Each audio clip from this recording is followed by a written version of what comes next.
언젠가 TV에서 어느 회사를 소개하는 프로그램을 보았습니다. 그 회사는 지금 그 청년들이 가고 싶어하는 회사 중에 하나라고 알려져 있는데요. 공채 경쟁률이 거의 1000대 1이라고 하니까 한 명 뽑는데 1000명 가까이가 그렇게 지원할 정도니까 얼마나 지금 그 인기가 있는 겁니까? 그 왜 청년들이 그렇게 가고 싶은 회사가 되었나 보니까 그 참 사람을 귀하게 여기는 그 회사 정신 때문인 것 같습니다. 우선 그 직원들의 복지가 참 놀랍는데요. 그 회사에는 정년이 없고 또 모든 직원들은 4년마다 자동 승진이 되고 이런 식의 사무 정책이 있습니다.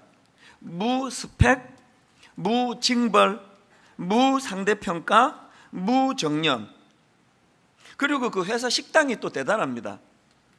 5성급 호텔 요리사 출신을 고용해가지고 삼시세끼를 거의 호텔 뷔페 수준이에요.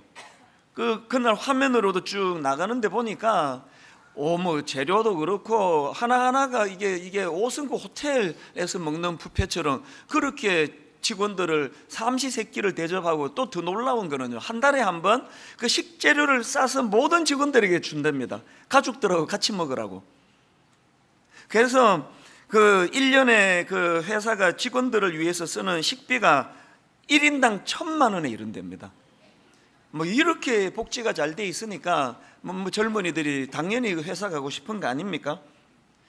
그거 외에도 여러 가지 그 배려를 참 많이 하는 것을 봤는데요. 그 모든 것들이 가능했던 것은 그 회사가 갖고 있는 기본 정신, 그 회사가 갖고 있는 기본 정신이 뭐냐? 그 인터뷰에서도 그 회사 대표님이 나오셔가지고 그런 말을 하더라고요. 직원의 행복이 사장의 소명이다. 이게 너무 감동적이었습니다. 그 사장님의 소명은 돈 많이 벌어서 회사 키우는 거라고 말할 것 같은데, 그 직원이 행복해지는 게 그 사장의 소명이다. 그런 이야기를 하는 겁니다. 그 인터뷰에서도 제가 기억이 나는데요. 그 대표가 그 회사 직원들을 두고 하는 말이 제 인생에 오신 분들이잖아요. 이런 표현을 쓰는 거예요. 제 인생에 오신 분들이잖아요. 그렇기에 그 직원들이 행복했으면 좋겠다는 겁니다. 그리고 또 이런 말도 합니다. 직원들이 5는 5대로 또 10은 10대로 그들이 가지고 있는 역량을 최대한 다 쓸 수 있도록 돕는 것, 그리고 개나리는 개나리대로, 진달래는 진달래대로 가장 예쁘고 아름답게 피었으면 하는 바람이 있습니다. 그 회사 대표가 직원들에 대한 이런 따뜻한 시선을 갖고 있다가 보니까 어떻게 해서든 이것들을 부려가지고 일도 시켜가지고 빨리 회사 키워야지, 이런 생각을 갖고 있는 것보다는 내 인생에 들어온 분들이잖아요. 저는 그날 굉장히 마음에 도전이 됐습니다. 저도 저 나름대로 그 직원들한테, 우리 교역자들한테 잘한다고 그런 생각을 해왔는데요, 그런 생각했던 것 자체가 부끄럽더라고요. 그렇다고 또 교회가 이거 성도님들 헌금 갖고 유지하는데 이거 보고 제가 교회 5성급 요리사 출신 직원을 고용하고 호텔 뷔페식으로 대접하고 그렇게 하면 또 안 되지 않습니까? 그러나 이분의 어떤 그 사람을 귀하게 여기는 그 정신, 이게 참 배워야 될 점이라고, 저녁 늦게까지 그날 잠을 좀 뒤척뒤척 하면서 많은 생각을 하는 그런 시간을 가졌었습니다. 제가 오늘 본문을 묵상하다가 그날 밤이 떠오른 이유가 있습니다. 지난주에도 말씀을 드렸지만 로마서는 교리서입니다. 교리서라면 그 앞에 나오는 15장까지로 딱 끝내는 게 깔끔하고 모양새가 좋습니다. 방금 여러분이 그 본문을 쭉 읽어보셔서 알지만 그 생전에 처음 들어보는 사람 이름이 쭉 열거되는 이게 이 교리서라는 그 로마서에 이게 좀 어색하기도 하고 이렇게까지 이 누군지도 모르는 이름을 여기 넣어야 되나? 그런 생각이 들게도 만드는 그런 16장이지만, 그러나 저는 사도 바울이 아주 논문 쓰듯이 15장으로 깔끔하게 끝내질 않고 거기에 자기가 사역할 수 있도록 도와준 많은 사람들의 이름을 열거하고 그들에게 고마움을 표하고 또 그들에게 문안하라고 부탁하는 그런 모습이, 아까 그 회사에서 그 직원의 행복이고 사장의 소명이다, 이런 생각하고 이것이 좀 맞닿아 있지 않을까, 그런 생각이 들었기 때문에 제가 그 TV 프로그램이 생각이 불쑥 난 거거든요. 그러고 보면 사도 바울은 사람을 귀하게 여기는 태도를 갖고 있었고, 뿐만 아니라 사람 때문에 참 행복했던 그런 분이었겠다, 그런 생각을 합니다. 오늘 본문 로마서 16장 3절과 4절에도 보니까 너희는 그리스도 예수 안에서 나의 동역자들인 브리스가와 아굴라에게 문안하라. 그 다음 보세요. 그들은 내 목숨을 위하여 자기들의 목까지도 내놓았나니. 이 브리스길라와 아굴라 이 부부도 대단한 헌신이지만요, 전 이런 생각을 합니다. 사도 바울이 이 부부를 얼마나 따뜻하게 다가가고 마음으로 그들을 섬겼으면 이런 생각까지 하겠냐고요. 그저 뭐 대사도라고 큰 교회 목사 되면은 나 이천수 목사 위에 난 목숨도 내놓을 수 있어, 이렇게 하는 거 아니잖아요. 그래서 이런 생각을 해봅니다. 혹시 여러분 쭉 자기 인생을 돌아봐 가지고요, 누군가가 이 두 부부처럼 여러분을 위해서라면, 저 김집사를 위해서라면, 저 권사를 위해서라면 난 죽을 수 있어, 이렇게 진실되게 말할 수 있는 사람이 한 명만 있으면 여러분 인생 실패하지 않았습니다. 그런 분이 있는지 한번 생각해 봐 주세요. 그런가 하면은 또 사도 바울에게서 배우는 귀한 점이 뭐냐, 그는 독불장군이 아니라는 거예요. 하나님이 자기를 큰 종으로 세웠다고 막 거들먹거리고 막 니들 돈 필요 없어, 난 다 할 수 있어, 이런 부류의 사람이 아니에요. 사도 바울의 그 사역을 보면은 항상 그는 팀 사역, 다른 말로 하면은 하나님의 사역을 이루어가는데 늘 함께의 정신을 가지고, 오늘 그 16장에 쭉 열거되는 그 사람 이름을 보면은 우리가 금방 알 수 있는 거 아닙니까?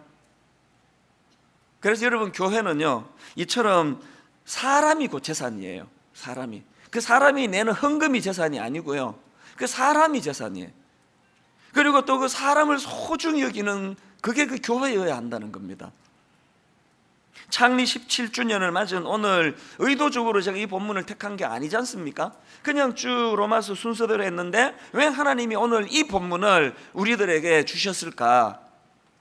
그래서 저는 창립 17주년을 맞은 오늘 분당 우리 교회가 보다 더 성숙한 교회가 되기 위해서 어떻게 해야 하나, 우리 교회가 더 성숙해지려면 두 가지 구비 조건, 이것을 꼭 점검해야 된다고 생각하는데요. 여러분, 첫째로요, 분당 우리 교회가 성숙한 교회가 되기 위해서는 첫째, 구성원 개개인의 성숙함이 필요하다는 거예요. 그 구성원이 성숙하면 그들이 모인 공동체는 성숙한 공동체 아닙니까? 야구를 보면은 뭐 막 그냥 작전이 뭐 요란하고 그러진 않아도 나가기만 하면은 막 1번부터 9번까지 다 안타를 치면 저절로 1등이 되는 거 아닙니까? 이런 의미에서 우리 개개인이 하나님 앞에서 성숙해져야 되는데요, 제가 오늘 본문 그 사도행전 16장을 쭉 보면서 그 지도자인 사도 바울도 대단한 분이지만요, 이 본문에서 열거되는 그 이름 하나하나 이분들이 안 알려졌다는 것뿐이지 다 너무나 대단한 분들이더라고요. 우선 그 이름 앞에 등장하는 그 수식어들을 보면은 하나같이 너무 귀해요. 지난주 소개해드렸던 베베라는 여성에 대해서는 그 앞에 어떻게 소개가 됐습니까? 1절을 한번 보시겠습니까? 내가 갱그레아 교회의 일꾼으로 있는 우리 자매 베베를 너희에게 추천하노니, 한 지역 교회에서 참 아름답게 헌신하는 모습을 보여준 분이 베베라는 여성이고요. 그런가 하면 6절을 보십시오. 그 이름 앞에 수식어들이 어떤 게 나오는지 한번 보십시오. 너희를 위하여 많이 수고한 마리아에게 문안하라. 7절, 내 친척이요 나와 함께 갇혔던 안드로니고와 유니아. 10절, 그리스도 안에서 인정함을 받은 아벨레. 12절, 주 안에서 수고한 드루베나와 드루보사. 또 그 다음 나오는 거, 주 안에서 많이 수고하고 사랑하는 벗이. 이런 식으로 오늘 본문에서 열거된 무명의 인물들 모두가 다 그 나름대로 너무나 아름답게 성숙하게 그 하나님의 나라를 위하여 헌신하던 분들이라는 거예요. 제가 이번 대지에서도 다루겠지만 로마 교회 성도들은 다양한 출신과 배경을 가지고 있는 그런 사람들로 구성된 교회거든요. 인종적으로는 유대인도 있었고 이방인도 있었고 사회 신분적으로는 노예도 있었고 자유인도 있었고, 그런가 하면은 그 당시에 무시당하던 여성도 있었고 남성도 있었고 다양한 출신 배경이 있는데 그 모두가 다 너무나 아름다웠던 게요, 노예는 노예대로, 귀족은 귀족대로, 가진 자는 가진 자대로, 못 가진 자는 못 가진 자대로 다 그 안에서 자기가 할 수 있는 일들을 기뻐하면서 헌신하는 그런 모습을 보였다는 것입니다. 아까 제가 언급해 드렸던 것처럼 이런 일대로, 백은 백대로, 개나리는 개나리대로, 진달래는 진달래대로 서로가 자기가 아름다움을 드러낼 수 있는 것들을 드러내며 그렇게 기쁘게 헌신하며 살아가는 성도들이 모인 교회, 이런 교회가 건강한 교회 아니겠습니까? 저는 이런 로마 교회의 모습을 쭉 보면서 불쑥 모세가 떠올라졌는데요, 여러분 다 아시지만 하나님께서 그 당시 모세는요, 사람 죽이고 도망가가지고 양이나 치고 있던 그런 상황인데, 하나님이 그 초라한 모세를 지도자로 불러주시는데, 하나님이 모세를 지도자로 부르시는 과정에서 질문을 하나 던집니다. 무슨 질문을 던지는가 보니까 출애굽기 4장 2절입니다. 여호와께서 그에게 이르시되 내 손에 있는 것이 무엇이냐? 그가 이르되 지팡이니이다. 이게 너무나 의미가 있는 말씀이에요.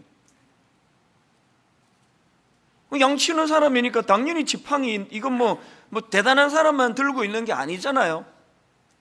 그리고 어디서나 구할 수 있는 게 지팡이 아닙니까? 하나님이 내가 니를 막 이스라엘 민족의 지도자로 쓰려고 하는데 니 그래 갖고 안 된다, 또 있는 것도 내놔봐, 뭐 있어? 한번 내놔봐, 꺼내봐, 이거 아니에요. 네 손에 있는 게 뭐냐? 지팡이입니다. 그랬더니 하나님이 그 모세의 대답을 들으시고는 17절을 보세요. 너는 이 지팡이를 손에 잡고 이것으로 이적을 행할지니라. 저는 너무 감동이 되는 거예요. 지금 하나님은 모세를 통해 어마어마한 일을 이루시기를 원하시는데 모세가 가진 그 대단한 걸 원하지 않으십니다. 네 손에 뭐가 있니? 지팡이입니다. 그 지팡이를 가지고 뭘 하라는 거예요? 하나님의 놀라운 이적을 행하라는 겁니다. 모세 손에 들려 있으면 보잘것없는 지팡이에 불과하지만 그 지팡이가 하나님에 의해 쓰임을 받으니까 홍해를 가르는, 반석을 쳐 물을 내게 만드는 기적의 도구가 되더라는 거예요. 이런 점에서 여러분, 우리 모두가 다 자기를 돌아보고 점검해야 하고 또 반성해야 되는데요, 저는 하나님께서 네 손에 들린 게 뭐니? 지팡이입니다. 이 구절을 보는데 오병이어의 기적의 그 도구, 어린아이의 도시락이 생각이 나는 겁니다. 요한복음 6장 8절 9절입니다. 너무너무 많은 사람들이 모여 있는데 지금 저들에게 뭘 먹여야 되는데 어떻게 해야 되느냐 그랬더니 제자 중 하나가 이렇게 말합니다. 6장 8절, 제자 중 하나고 시몬 베드로의 형제 안드레가 예수께 여짜오되 여기 한 아이가 있어 보리떡 5개와 물고기 2마리를 가지고 있나이다. 그러나 그것이 이 많은 사람에게 얼마나 되겠사옵나이까? 주님 앞 보고할 때 그 앞에 말만 했으면 좋았을 텐데요. 여기 한 아이가 있어 보리떡 5개와 물고기 2마리를 가지고 있나다, 이렇게만 보고했으면 좋았을 텐데, 그러나 이게 항상 문제예요. 그러나 그것이 이 많은 사람에게 얼마나 되겠사옵나이까? 맨날 자기 관점으로 하나님을 재단하는 거 아닙니까? 저는 여러분 여기 나오는 그러나 그것이 얼마나 많은 사람에게 얼마나 도움이 되겠습니까? 이 말씀을 보면서 우리 모두가 다 먼저 우리 자녀들에게 다 사과해야 되는 게 이거예요. 우리 아이들에게 뭘 사과해야 됩니까? 이 점수 갖고는 지방대학밖에 못 가. 네 이래가지고는 쓰이기가 어려워. 그러나 그것이 많은 사람에게 얼마나 되겠사옵나이까?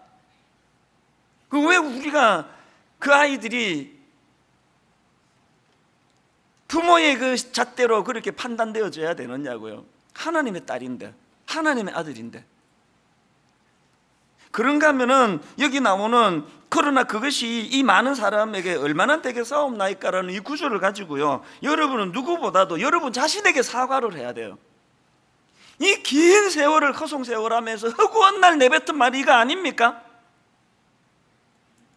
내가 가진 인생의 요 재료, 이거 도시락 어린애가 먹어도 이게 양이 될 것 같지도 않은 이 도시락밖에 없는 인생인데 태어날 때부터 찢어지게 가난한 집안에서 내가 태어났는데, 아버지도 돌아가셨는데, 부모님이 이혼했는데, 난 지방대학밖에 못 나왔는데,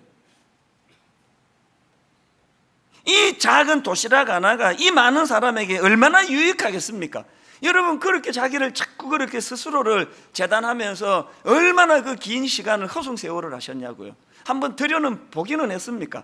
여러분, 그 작은 도시락이 어린아이 손에 들려 있으면 한 애가 먹기에도 양이 많지 않은 그런 작은 양에 불과해요. 그러나 여러분, 그 어린아이 도시락 같은 그 작은 게 기적을 일으키시는 주님 손에 들려지면 5,000명을 먹이고도 남는, 여자 아이들까지 다치면 10,000명이 넘는 사람을 먹이게 만드는 기적의 도구가 되는 줄로 믿으시기를 바랍니다.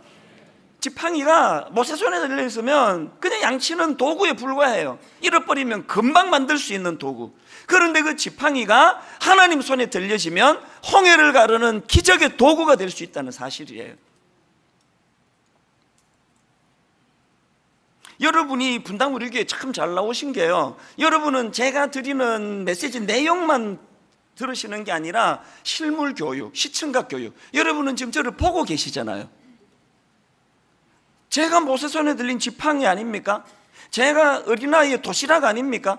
저는 미국에서 이제 이민생활 정리하고 한국으로 가 목사가 돼야 되겠다, 청소년 중고등부를 내가 맡아야 되겠다, 그렇게 결심했을 때요, 막 이제 한국 교회 청소년 다 죽었어.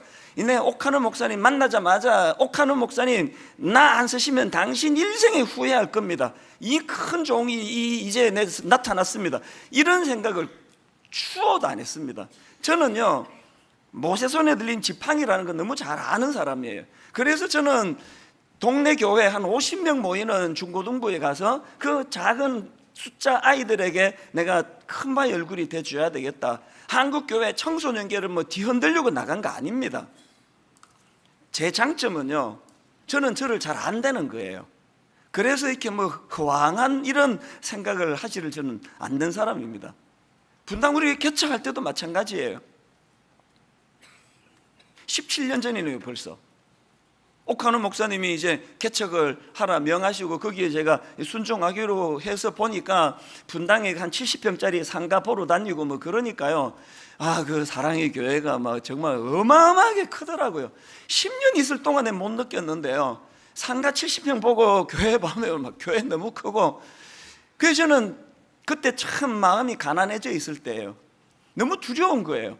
이 마른 막대기 같은 내가 이제 이 교회를 어떻게 이게 단임 목사가 되나, 그래서 너무 두려워하던 차인데요, 그때가 이제 12월 20일인가 21일인가 수요 예배, 크리스마스 이제 그 바로 전 수요일 날 그 칸타타, 성가대에서 칸타타 발표를 했는데요, 뭐 1부부터 몇 부까지 성가대 연합으로 해놓으니까 막 규모가 대단했죠. 막 오케스트라도 대단했고요. 그리고 나서 이제 막 성가대원들이 다 안에 서서 이제 막 찬양을 하는데, 나는 뭐 노래는 안 들어오고, 와, 사람 진짜 많다.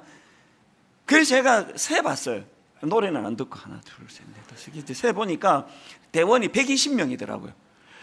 그게 너무 부러워가지고요, 그 옆에 있는 그 선배 목사님하고 같이 앉아 있었는데, 그 목사님 보고 내가 이렇게 조용히 말해 연주하는데, 내가 개척하는 교회가 저 성가 대원만큼만 모이면 내가 소원이 없겠습니다.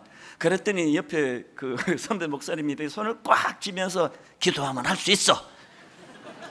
그 격려가 너무 위로가 됐습니다. 120명이 과연 모일까? 나 같은 게 목회를 하는데, 그렇게 부들부들 떨면서 막대기 같은 제가 목회를 시작했는데, 오늘날 분당 우리 교회 되어지는 모든 것을 보면서 막대기가 잘나서 이렇게 됐다고 생각하는 분 아무도 없을 거 아닙니까? 여러분이 이 교회 오셔가지고 제가 전하는 입술로 전해지는 메시지도 여러분이 들으셔야 되지만, 항상 여러분은 저를 보셔야 돼요. 이찬수 목사, 어린애 도시락 같은 저 사람, 모세 손에 들리지 막대기 같은 저 사람, 저런 사람도 하나님 손에 제대로 들려지면 하나님 일하시는구나, 그게 분당 우리 교회구나. 제가 이 로마서 16장에 나와 있는 이 무명의 사람들의 모습을 보면서, 개나리는 개나리대로, 진달래는 진달래대로, 노예는 노예대로, 이방인은 이방인대로, 노예가 자기는 노예라고 난 아무것도 못한다고 피곤하지도 않고, 여성이라고 개수에도 들어가지도 않는 나는 여자인데 뭘 하겠냐, 그것도 없고, 베베와 같이 충성스럽게 자기가 할 수 있는 일을 행하는 그런 교회, 그게 로마 교회고, 그래서 저는 분당 우리 교회가 로마 교회와 같이, 그래서 주님이 항상 여러분에게 물으시는 걸 기억하셔야 돼요. 네 손에 든 게 뭐니? 내 눈엔 안 보이는데 뭐 한번 내놔봐라 이러지 않으세요. 이미 잘할 수 있는 거, 그 네 손에 든 게 뭐니? 지팡인데요. 목자가 지팡이 있는 게 뭐가 대단한 일입니까? 저는 여러분 삶이, 또 여러분의 자녀와 가정의 삶이 예수님 손에 붙들린 어린아이의 도시락 같은 존재가 되시기를 바랍니다. 이걸 깨닫는 그 사람이 성숙한 사람이에요. 그런가 하면 두 번째로, 분당 우리 교회가 성숙한 공동체가 되기 위해서는 구성원 개개인의 성숙함도 중요하지만 복음의 능력으로 이 함께의 정신을 회복해야 된다는 겁니다. 독불장군 안 됩니다. 함께의 정신, 함께의 정신. 제가 앞에서도 언급했지만 로마 교회는 다양한 사람들로 구성된 그런 교회였거든요. 역사신학자 고신대 이상규 교수님이 설명해 놓은 글을 보니까 막 그 시대가 막 그림이 그려지더라고요. 그 교수님에 의하면은 로마서가 기록되던 1세기 헬라 로마 사회는요, 모든 사람을 딱 세 가지로 평가를 했답니다. 첫째는 인종적으로 이 사람이 유대인인가 이방인인가. 둘째는 사회 신분상으로 이 사람은 노예인가 자유인인가. 세 번째로는 성별로는 남성인가 여성인가. 그런데 여러분, 이 세 가지 잣대가 그 사람을 평가하는 기준이라고 한다면 로마 교회는 이 세 가지 잣대의 사람들이 막 다 섞여 있는 데가 이 로마 교회라는 겁니다. 자, 먼저 인종적으로 보니까 유대인과 이방인이 섞여 있습니다. 7절을 보세요. 내 친척이요 나와 함께 갇혔던 안드로니고와 유니아에게 문안하라. 또 11절에 내 친척 헤로디온에게 문안하라. 여러분, 사도 바울은 유대인입니까 이방인입니까? 유대인이잖아요. 사도 바울이 유대인인데 그 친척이라 그러니까 유대인들 아닙니까? 또 그런가 하면은 3절에 나오는 브리스가와 아굴라 부부도 유대인이에요. 그러니까 로마서 16장에서 열거된 사람 중에서 적어도 5명은 유대인이고 나머지는 또 이방인들이에요. 거기가 로마니까 당연히 이방인이 많을 거 아닙니까? 그런데 여러분, 지난주 말씀드렸듯이요, 그 당시 유대인들은 이방인들을 사람 취급을 안 해요. 상종을 안 했습니다. 지옥의 불쏘시개거리로 만든 것들인데 내가 어떻게 상종을 하겠냐고요. 그래서 그 이상규 교수님이 쓴 그 글에 보니까요, 유대인 남자가 이방인 여자가 결혼을 하잖아요. 그러면요, 그 이방인 남자가 속해 있는 공동체에서 그 남자 장례를 치러버렸대요. 이방인하고 결혼한 인간이라고 죽었다는 게 죽었다는 거예요. 이런 살벌한 시대에 유대인과 이방인들이 섞여 한 하나님을 섬기고 있는 이 모습은요, 이거 상상을 초월하는 거예요. 그런가 하면 두 번째로 그 당시 로마 교회는 노예와 자유인이 섞여 있는 공동체였다는 겁니다. 어떻게 아느냐? 그 당시에는요, 그 사람 이름만으로 사회적 신분을 가늠할 수 있게 하는 그런 이름들이 많았답니다. 예를 들면은 빌레몬스의 그 오네시모라는 노예가 나오지 않습니까? 오네시모가 무슨 뜻인가 하니까 쓸만한 놈, 이런 뜻이래요. 딱 들으니까 양반 같으세요? 이름 딱 들으면 얘는 노예구나. 그래서 이제 그 학자들이 쭉 품절을 해놓은 것을 보면은 로마서 16장에 나오는 명단에서 노예 신분으로 추측되는 사람이 9명에서 11명이나 된다는 거예요. 자유인이 15명에서 17명 정도. 아니, 노예는 사람이 아니고 물건 취급을 당하던 그 시대에 어떻게 노예와 자유인이 한 교회 안에서 하나를 이룰 수 있을까? 오죽하면은 그 아리스토텔레스도 이런 말을 했대네요. 노예를 생명 있는 도구라고 그렇게 말하기도 하고, 또 아리스토텔레스가 하는 말이 노예는 움직이는 물건이다. 이런 취급을 받던 시대에 노예와 자유인이 하나로 어우러진다는 건 이건 상상을 초월하는 일이에요. 그런가 하면 또 로마 교회는 남성과 여성이 어우러지는 그런 공동체라고 말씀드렸는데요, 1절에 나오는 베베를 위시해가지고 적어도 8명에서 9명이 여성이었다는 겁니다. 그리고 17명에서 18명이 남성이라는 겁니다. 인구 개수할 때 카운트도 안 들어가던 여자, 그렇게 무시당하던 여자들과 더불어 남성과 여성이 함께 교회를 일구어 나가는 이런 모습이 상상만 해도 아름답지 않습니까? 그러면 여러분 이런 질문이 가능하겠죠. 아니, 그런 살벌한 세상에서 로마 교회는 이게 어떻게 가능했을까? 어떻게 가능했냐고요? 사도 바울이요, 갈라디아 3장에서 딱 한마디로 명쾌하게 대답을 설명을 합니다. 자, 갈라디아 3장 28절 보세요. 너희는 유대인이나 헬라인이나 종이나 자유인이나 남자나 여자나 다 그리스도 예수 안에서 하나이니라. 사회적인 기준으로 보면은 종이고 자유인이고 노예고 자유인이고 남자고 여자고 유대인이고 이방인이고 구분이 되지만 그리스도 안에서는 하나라는 거예요. 에베소서 2장 14절. 그는 우리의 화평이신지라 둘로 하나를 만드사 원수된 것 곧 중간에 막힌 담을 자기 육체로 허시고. 에베소서 2장 16절, 이 현대인의 성경이 번역한 건 너무나 적나라합니다.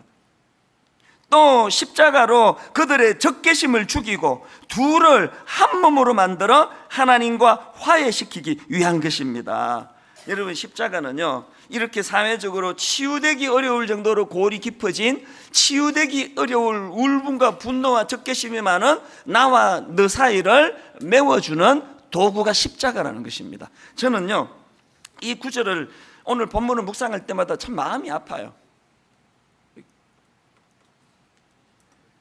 아무리 교회를 제가 들여다봐도 교회 안에 세상과는 완전히 다른 우리들만의 공동체의 모습을 찾아보기가 어렵습니다.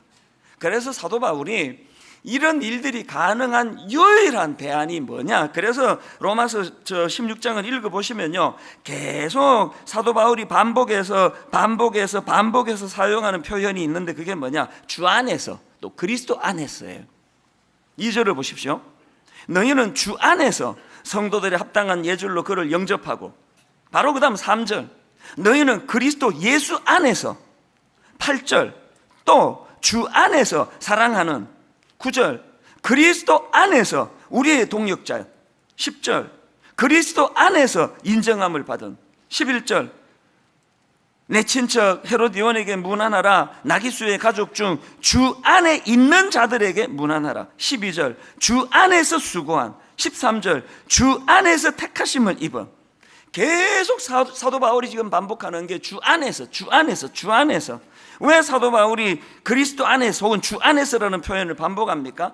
이 그리스도 안에서라는 이 표현이야말로 이 세상의 모든 고를 메우는 놀라운 주님의 능력이기 때문에 그래요.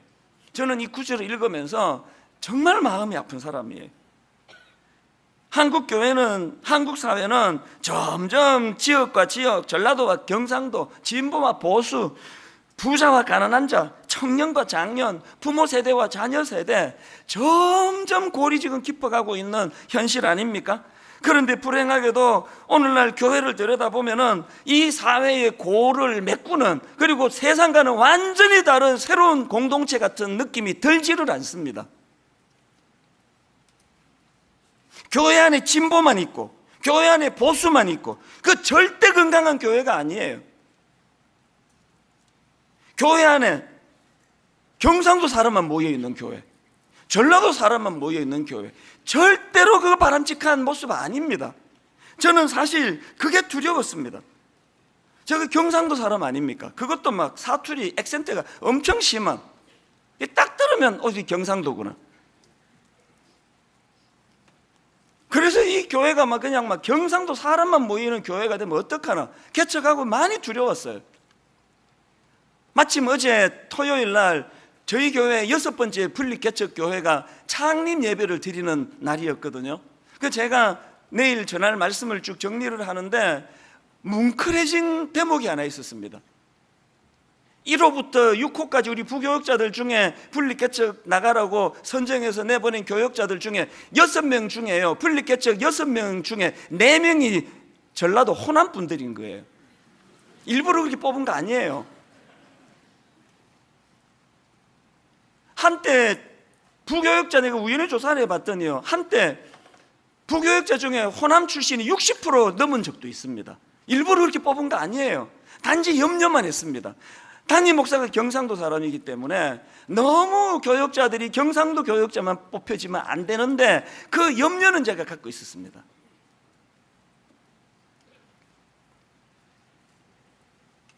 저희 교회는 경상도 사투리 있으면 좀 불이익을 당해요. 예배 사회도 안 맡겨요. 담임 목사가 저렇게 심한 경상도 사투리로 설교를 하는데 사회까지 경상도 사투리 해야 돼? 그래가지고 지금까지 안 세웠습니다. 최근에 한 명 세웠는데 의외로 너무 잘해가지고 제가 그동안 내가 너무 과했나 그런 생각을 하고 있는데요. 똑같은 마음이에요. 저는 성도님들에게 제가 진보적인 성향인지 보수적인 성향인지 절대로 노출되지 않기를 원합니다. 저는 우리 애들에게도 안 밝혀요. 왜? 우리 사회가 너무너무 미숙하기 때문에 이 사람이 보수라 그러면 진보들 마음을 아예 닫아버리고 이 사람이 진보라 그러면 보수라는 마음을 다 닫아버리기 때문에 그것 때문에 복음 전하는데 지장이 될까 봐 고문을 해보셔야 내가 밝히는가. 절대로 안 밝힙니다. 밝히면 안 됩니다. 그래가지고 여러분 어느 한쪽이 복음을 안 듣게 되면은 그 영혼을 살려야 되는 제가 어떻게 그 책임을 감당하겠냐고요. 참 이래야만 되는 이 사회 현실이 너무 마음이 아파요. 진짜 마음이 아파요. 교회에서 여러분 여기 진보적인 성향을 가지고 계신 분들은요, 우리 진보 잘 되게 해달라는 기도 드리기보다는 건강한 보수가 나오도록 기도해야 돼요. 보수적인 성향을 가진 분들은 건강한 진보가 나오도록. 그래서 하나님 서로가 서로를 좋은 점, 건강한 점 이것들이 드러나 선의의 경쟁을 하며 성장할 수 있는 나라. 에베소서 2장 14절에 그는 우리의 화평이신지라 둘로 하나를 만드사 원수된 것 곧 중간에 막힌 담을 자기 육체로 허시고, 이 복음의 능력이거든요. 에베소 2장 16절 또 십자가로 그들의 적개심을 죽이고. 저는 시간이 갈수록요, 제가 경상도 사람인 게 너무나 자랑스러워요. 처음에는 20대 때 30대 신학교 처음 갔을 때는 아이고 이 서울 말씨를 썼으면 좋았을 텐데 하는, 요새는 생각이 달라요. 경상도 액센트가 설교가 얼마나 좋은지 아십니까? 액센트가 세가지고 졸 수가 없어요. 시끄러워가지고. 서울 말씨는 너무 부드러워 졸려요. 저는 시간이 갈수록 제가 경상도 사람인 게 자랑스럽지만요, 동시에 시간이 갈수록 나이가 들수록 호남 분들이 너무 좋아요. 장점이 너무 많이 보여요. 우리가 안 갖고 있는 좋은 점이 너무 많아요. 그래서 오늘 설교 제목이 달라서 아름다운 우리, 달라서 아름다운 우리. 두 가지 말씀을 드렸는데요, 구성은 개개인이 성숙함을 추구하는 교회. 그런가 하면은 그 성숙한 개개인이 독불장군이 아니라 함께의 정신을 회복하고 복음이 가지고 있는 포용력, 나랑 다른 걸 틀렸다고 하지 않고 그거를 품어주며 기도해 나가는 교회. 제가 두 가지 이야기를 드리고 오늘 말씀을 마무리하려고 하는데요, 전북 김제에 그 금산교회라고 있는데요, 1908년도에 세워진 교회예요. 미국 선교사님이 세운 교회인데요, 1908년도면은 이게 언제적 이야기입니까? 그래서 그때는 막 남녀 차별이 극심하던 시대에 세워졌기 때문에 저도 그 금산교회, 전북 김제에 있는 금산교회를 다녀왔거든요. 예배당이 너무 재밌어요. 예배당이 기역자예요. 이 남녀가 엄격하게 구분되게 이렇게만 섞여 있으면 큰일 납니다, 이거. 그래서 그 교회는요, 기역자 교회예요. 딱 기역자 중간에 강단이 있고요, 이쪽에는 여성만 앉고요, 이쪽에는 남성만 앉아 서로가 절대 못 봐요. 단지 목사만 보는 거예요. 그렇게 참 여러 가지로 덜 깨고 미숙하고 모자라는 게 많은 시대인데요, 그 교회가 얼마나 성숙했는지 아십니까? 그 교회에 조덕삼이라는 분, 이분은 김제 지역에 금광에 투자해가지고 큰 부자가 된 분이에요. 어마어마한 부자인데요, 이분이 예수를 믿게 된 거예요. 그래서 이제 이 금산교회에 출석을 하는데요, 그 집에 그 머슴이자 마부 이자익이라는 분도 전도를 받았나 봐요. 그 머슴도 지금 같은 교회를 다니는 거예요. 근데 문제가 생긴 겁니다. 교회가 이제 막 성장을 하니까 장로를 뽑아야 되는데요, 장로 투표를 했는데 주인은 떨어지고 머슴이 장로가 된 거예요. 요즘 같아도 굉장히 기분 나빠할 텐데요, 1900년이 1900년대. 모든 교회가 이제 초비상이에요. 왜? 건축도 그 부자 조덕삼이라는 분이 교회도 지어주고 헌금 대부분이 그분이 하는데 이제 시험 받아가지고 교회를 떠나면 어떡하느냐고. 그런데 이 조덕삼이라는 이 부자분이 대단한 분이에요. 그 염려를 다 알고요, 공개적으로 말했답니다. 비록 집에서는 내 머슴이지만 교회 장로로 깍듯이 모시겠다고.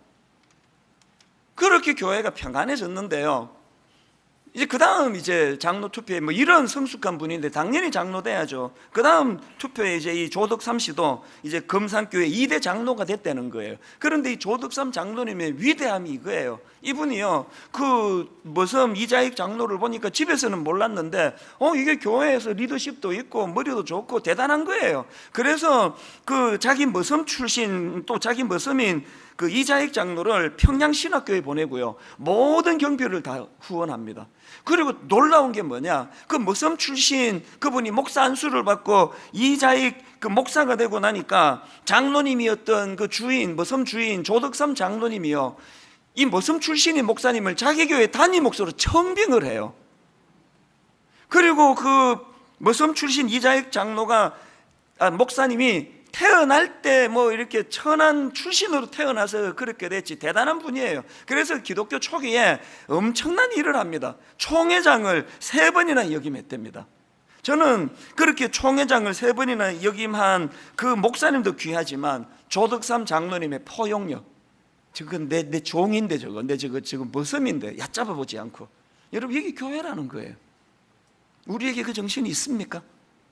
한 가지 이야기만 더 드리고 말씀을 마치려고 하는데요, 지난달에 여러분께 나누어 드린 분당 우리지, 저는 그 우리지를 받아들고 표지가 너무나 많은 생각을 하게 했습니다.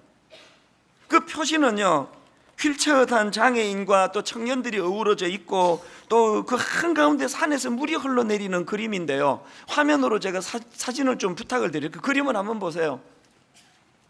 저 그림의 의미가 뭔가 하면은요, 그 밑에 바로 이런 설명이 있었습니다. 표지 그림은 우리 사랑부 황진호 형제가 시편 133편으로 활동하는 우리 사랑 청년부의 모습을 그린 것입니다. 헐몬산의 이슬이 정상에 있는 눈을 녹여 계곡을 만들고 그 물이 요단강에 흘러 250km 떨어진 시온산에 닿고 사해까지 이어집니다. 그 다음 보세요. 장애 부서인 우리 사랑부 형제자매들의 사랑이 그렇게 흐르기를. 저 그림을 그린 형제도 그렇고요, 시편 133편 1절에 어떤 말씀이 있습니까? 보라, 형제가 연합하여 동거함이 어찌 그리 선하고 아름다운고. 3절, 헐몬의 이슬이 시온의 산들에 내린 같도다. 제가 그거를 보고 있는데 눈물이 핑 돌더라고요. 하나님 분당 우리 교회는 장애인과 비장애인이, 세상에서 이름이 많이 알려진 사람과 무명한 사람이, 부자와 가난한 사람이, 경상도 사람과 전라도 사람이, 건강한 진보와 건강한 보수가 자칫하면은 고를 이루고 자칫하면은 평가하는 이 세상과는 달리 헐몬산 이슬 같은 성령의 물결이, 성령의 폭포수가 쏟아짐으로 말미암아 그 모든 세상의 그 고를 다 메워버리는, 교회 오면은 장애인도 없고 비장애인도 없고 경상도 출신도 없고 전라도 출신도 없고 진보도 없고 보수도 없고, 지금 기성세대와 젊은이들 사이의 골도 그 헐몬산의 폭포수 같은 은혜와 같은 성령의 역사로 다 메워지는 교회, 그 교회를 상상을 하니까 너무 눈물이 나잖아요. 최근에 나온 신간 중에 정신과 의사가 쓴 책인데 제목이 그냥 살자예요. 정신과 의사가 제목을 그렇게 정한데 이유가 있는 거 아닙니까? 띠지에 보니까 그 책의 방향성을 분명하게 설명을 해놨더라고요. 유연한 마음이 행복한 삶을 만든다. 유연한 마음이 행복한 삶을 만든다. 무슨 지역 가지고 이념 가지고 세대 가지고 사사건건 경쟁이 되고, 그래서 여러분이 불행해지는 거예요. 십자가의 능력, 서로에 대한 적개심을 허물어주는 십자가의 능력, 분당 우리 교회가 그런 교회 되기를 바랍니다. 결론을 맺으면서 제가 이번에 설교 후에 찬양을 선택한 이유가 있는데요, 이 모든 것들을 가능하게 하신 예수 그리스도, 그분이 17주년의 주인공이세요. 그분을 집중하고 그분에게로 가야 되고요. 이 찬양을 내가 선택한 거는 후렴이 이래요. 주님 앞에 내가 서 있네, 주 앞에 내가 서 있네, 주는 거룩하신 하나님 그 앞에 서 있네. 그 주님 앞에 내가 서 있을 때 누구를 향한 편견, 누구를 향한 업신여기는 마음, 누구를 향한 깊은 골 다 사라지고 헐먼 산의 폭포수 같은 성령의 역사가 우리를 회복시켜 주실 줄로 믿습니다. 오늘 말씀을 기억하시면서 우리 찬양을, 가사를 생각하며 한번 불러보시면 좋겠습니다. 아름답고 놀라운 주 예수, 말로 할 수 없네. 여러분, 그 하나님의 아름다우심, 주님의 놀라우심, 그 청량할 수 없는 위엄, 주님과 같은 분 없네. 한없는 그 지혜와 사랑, 그 누구도 다 알 수 없네. 아름답고 놀라운 주 예수,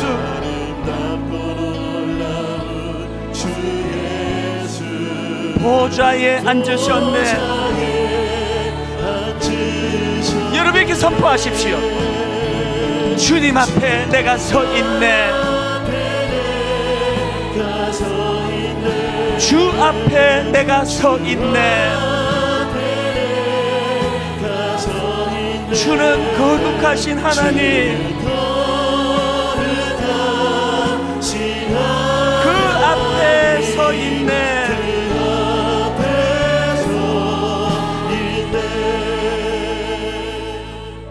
여러분, 세상에서 어떤 자기 갖고 있는 그것 때문에 상처를 받고 아픔을 경험한 한 분 계세요? 불이익을 당한 분 계세요?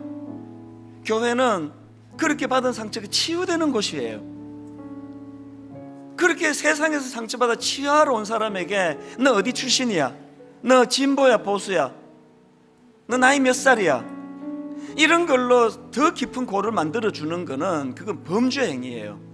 교회는 그런 걸로 사람을 판단하는 것이 아니고 십자가로 하나 된, 모두가 십자가와 하나 된 그 하나만의 공통점을 가지고, 그래서 에베소서 2장 16절에 십자가로 그들의 적개심을 죽이고, 십자가로 그들의 적개심을 죽이고 둘을 한 몸으로 만들어 하나님과 화해시키기 위한 것입니다.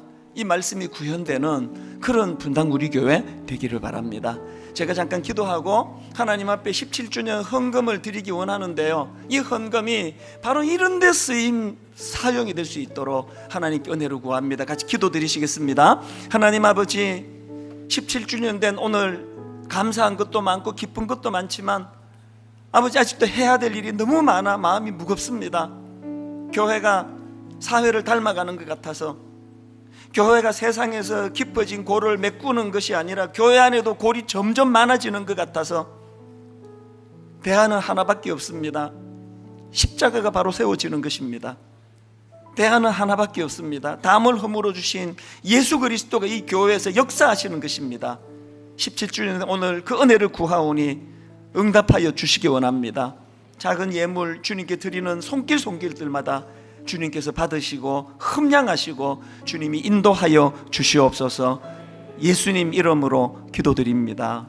아멘. 우리 찬양 한 번 더 부르시면서 준비하신 예물 주님께 올려드립니다.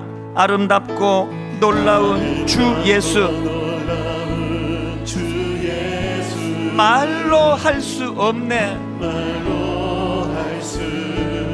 여러분, 그 주님의 위대하심, 그 청량할 수 없는 위엄, 주님과 같은 분 없네. 이 은혜를 누리시기 원합니다. 한없는 그 지혜와 사랑, 그 누구도 다 알 수 없네.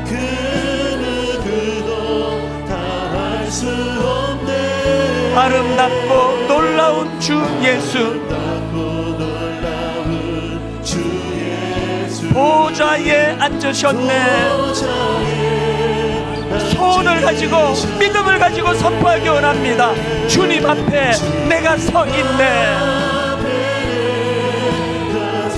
주 앞에 내가 서 있네.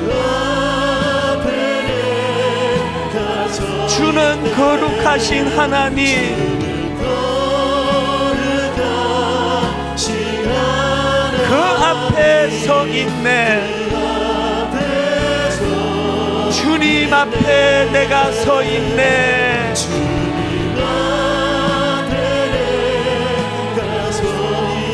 주 앞에 내가 서 있네. 주는 거룩하신 하나님, 그 앞에 서 있네.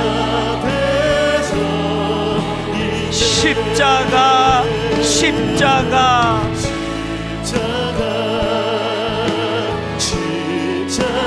그 그늘 아래 내 소망이 있네. 십자가, 십자가,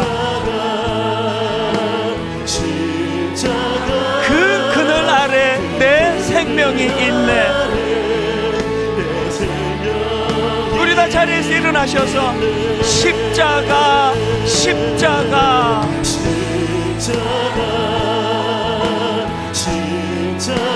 그 그늘 아래 내 소망이 있네. 십자가, 십자가, 그 그늘 아래 내 생명이 있네. 우리 마지막으로 다시 한번 선포합니다. 주님 앞에 내가 서 있네.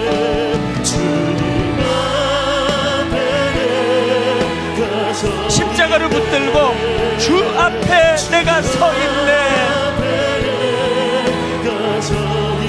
주는 거룩하신 하나님, 그 앞에 서 있네. 우리 다시 한번 십자가를 붙들고 주님 앞으로 나가서기 원합니다. 주님 앞에 내가 서 있네. 십자가 붙잡고 주님 앞에 내가 서 있네. 주는 거룩하신 하나님, 그 앞에 서 있네.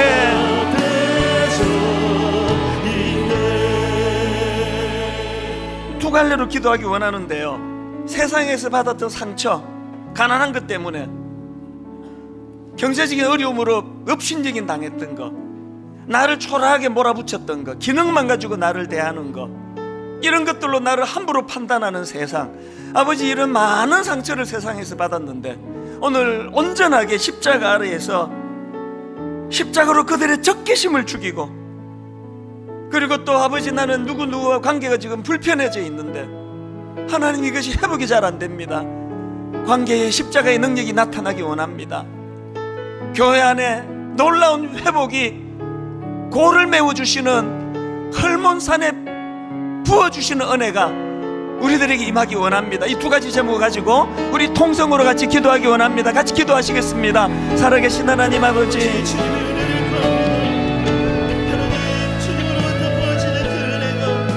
하나님, 우리 안에 있는 그 신경 가운데 하나님의 은혜로 충만해지며 채워질 수 있기를 원합니다. 깨어진 관계 위에, 아버지, 분열된 관계 위에, 생각 위에 그리스도의 보혈과 그리스도의 은혜로 채우사 아버지, 하나님 아버지, 분당 우리에게는 성숙한 교회가 되기를 원합니다. 하나님, 분당 우리 교회는 우리 성도님들 개개인이 십자가 아래 점점 더 성숙해지기 원합니다. 노예는 노예의 자리에서, 자유인은 자유인의 자리에서, 유대인은 유대인의 자리에서, 이방인은 이방인의 자리에서, 남성은 남성의 자리에, 여성은 여성의 자리에서, 그래서 내게 맡겨진 사명을 순복히 잘 감당하는 성도들이 모인 교회가 되기를 원합니다. 그런가 하면 하나님, 나와 너가 이루어져 손을 맞잡고 하나가 되는 성숙을 허락하여 주시기 원합니다. 창립 10주년 된 오늘 이 시간, 하나님 아버지 온전히 부어주시는 은혜로 아버지 하나님 소망을 가지고 달려가는 믿음의 성도님들 되게 하여 주시옵소서. 그는 우리의 화평이신지라 둘로 하나를 만드사 원수된 것 곧 중간에 막힌 담을 자기 육체로 허시고 또 십자가로 그들의 적개심을 죽이고 둘을 한 몸으로 만들어 하나님과 화해시키기 위한 것입니다. 오늘 하나님 아버지, 이 사회가 너무나 다툼이 많고 그 안에서 분노가 생기고 적개심이 일어나고 그것들이 점점 고를 만들어 분열이 일어나는 이 시대입니다. 대안은 오직 예수 그리스도, 그 담을 허무신 십자가밖에 없는 줄 믿습니다. 모든 상함이 다 치유되게 하시는 십자가, 그리고 하나님 이 사회가 균형 이루며 발전을 향하여 성장을 향하여 성숙을 향하여 나아가는 그런 아름다운 나라가 될 수 있도록 분당 우리 교회가 기도하는 교회 되게 하여 주시옵소서. 교회가 여기 있음으로 말미암아 이 시대와 민족 앞에 시원한 생수를 제공하는 그런 교회가 될 수 있도록 좌로나 우로나 치우치지 아니하는 하나님의 뜻을 살피며 나아가는 하나 되는 그런 아름다운 공동체의 길로 인도하여 주시옵소서.